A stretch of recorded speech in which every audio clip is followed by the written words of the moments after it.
Hi friends, இன்னைக்கு சூப்பரான ஒரு வெயிட் லாஸ் ரெசிபி தான் சாப்பிட போகிறோம். நல்ல ஒரு ஹெல்தியான ப்ரோட்டீன் ரிச் ஃபைபர் ரிச்சான ஒரு டிஃபன் ரெசிபி. இதை எப்படி செய்யுதுன்னு பார்க்கலாம் வாங்க. பவுலில் ஒரு டம்ளர் பச்சை பயிறு நான் நேற்று நைட்டே ஊற வச்சிருக்கேன். இது நல்லா ஊறி வந்திருக்கு. பச்சை பயிரில் அதிகப்படியான ப்ரோட்டீன்ஸ் ஃபைபர்ஸ் இருக்குது. வெயிட் லாஸ் பண்ணும்போது இது உணவாக எடுத்துக்கிறோம் அப்படின்னா ரொம்ப நேரம் பசி எடுக்காமல் இருக்கும். பச்சை பயிரில் நிறைய விதமான ரெசிபி செய்யலாம். வெயிட் லாஸ் ரெசிபீஸ்க்கு நம்ம சேனலை சப்ஸ்கிரைப் பண்ணி வச்சுக்கோங்க.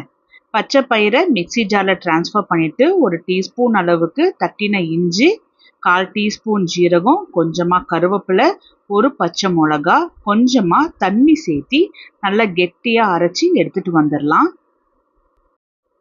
அரைச்ச பச்சை பயிரை இன்னொரு பவுலுக்கு மாற்றி வச்சுட்டு தேவையான அளவுக்கு இந்துப்பு போட்டு நல்லா கலந்துட்டுடலாம். ரொம்ப கெட்டியாக இருக்க வேண்டாம், ஏன்னா தோசை தான் ஊற்ற போகிறோம். இதில் இட்லி கூட செய்யலாம், நல்லா சாஃப்டாக வரும். தோசை செய்யறதுனால தோசை மாவு பதத்துக்கு நான் கொஞ்சமாக தண்ணி சேர்த்தி நல்லா கலந்துட்டுக்கிறேன். நீங்கள் விருப்பப்பட்ட வெங்காயம், வரமிளகாலாம் தாளித்து போட்டுக்கலாம். இப்போ இதுக்கு சைட் டிஷ் ரெடி பண்ணிடலாம். கடாயில் ஒரு டீஸ்பூன் தேங்காய் ஊற்றி எண்ணெய் சூடான உடனே 1/4 டீஸ்பூன் ஜீரகம், 1 டீஸ்பூன் உளுத்தம் பருப்பு, 1 டீஸ்பூன் கடலைப்பருப்பு, இது மூணுமே நல்லா பொரிஞ்ச உடனே காரம் தேவையான அளவுக்கு வரமிளகா, நான் 3 வரமிளகா போட்டிருக்கேன். வரமிளகாவுமே மிதமான சூட்டில் வச்சு நல்லா மொறுமொறுன்னு வறுத்து எடுத்துக்கலாம். இந்த சட்னியுமே ரொம்ப சூப்பராக டேஸ்டியான சட்னி தான். இது என்னதுன்னு பார்க்கலாம். சின்ன சின்னதாக கட் பண்ணின ஒரு நார்மல் சைஸ் வெங்காயம், இதையுமே நல்லா வதக்கி எடுத்துக்கலாம். கொஞ்சம் லைட்டாக பேபி பிங்க் கலர் வந்தாவே போதும். ஒரு 10 பல்லு பூண்டு சின்ன சின்னதாக இருக்கிறதுனால 10 பல்லு சேர்த்தி இதையுமே நல்லா வதக்கி எடுத்துப்போம். வெங்காயம், பூண்டு இது ரெண்டுமே நல்லா வதங்கின உடனே ஒரு நார்மல் சைஸ் பீட்ரூட்டை நான் நல்லா சின்ன சின்னதாக கட் பண்ணி வச்சுருக்கேன். அதையும் வெங்காயத்தோட போட்டுட்டு இதில் 1/4 டீஸ்பூன் மஞ்சள், தேவையான அளவுக்கு கல்லுப்பு, 1/4 டீஸ்பூன் பெருங்காயத்தூள், இது எல்லாத்தையுமே சேர்த்தி நல்லா கலந்துட்டுக்கோங்க. பீட்ரூட் சட்னி செய்யறதுனால காரம் கொஞ்சம் தூக்கலாக போடுங்க, ஏன்னா பீட்ரூட் கொஞ்சம் இனிப்பு தன்மை இருக்கும் இல்லையா.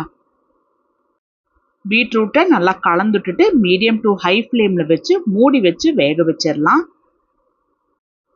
நிறைய எண்ணெய் சேர்த்தாதனால நல்லா இது போல் மூடி வச்சு தான் வேக வச்சு எடுக்கணும். வெயிட் லாஸ்க்கு எந்த ரெசிபி செஞ்சாலுமே அளவாக தான் எண்ணெய் ஊற்றி செய்யணும். பீட்ரூட்டுமே நல்லா வெந்து வந்திருக்கு. இதை ஒரு முறை நல்லா கலந்துட்டுட்டு ஒரு துண்டு தேங்காய் சின்ன சின்னதாக கட் பண்ணி அதையும் போட்டுட்டு கடைசியாக சின்ன துண்டு புளி இதையும் போட்டு நல்லா பீட்ரூட்டோட சேர்த்து நல்லா கலந்துட்டுட்டு இப்போ ஃப்ளேமை ஆஃப் பண்ணிடுங்க. சூட்லேயே நல்லா ஒரு முறை கலந்து விட்டுறலாம். இந்த சூடே போதும், ஃப்ளேமை ஆனில் வச்சு தேங்காய்லாம் வதக்கிடணுங்கிற அவசியம் இல்லை. இப்போ பீட்ரூட் நல்லா ஆறினதுக்கு அப்புறமா மிக்சி ஜாருக்கு ட்ரான்ஸ்ஃபர் பண்ணிடலாம். கொஞ்சமாக தண்ணி சேர்த்தி நல்லா நைஸாக அரைச்சி எடுத்துகிட்டு வந்துடலாம். பீட்ரூட் சட்னி நல்ல கெட்டியாக இது போல் நான் அரைச்சி எடுத்துகிட்டு வந்திருக்கேன்.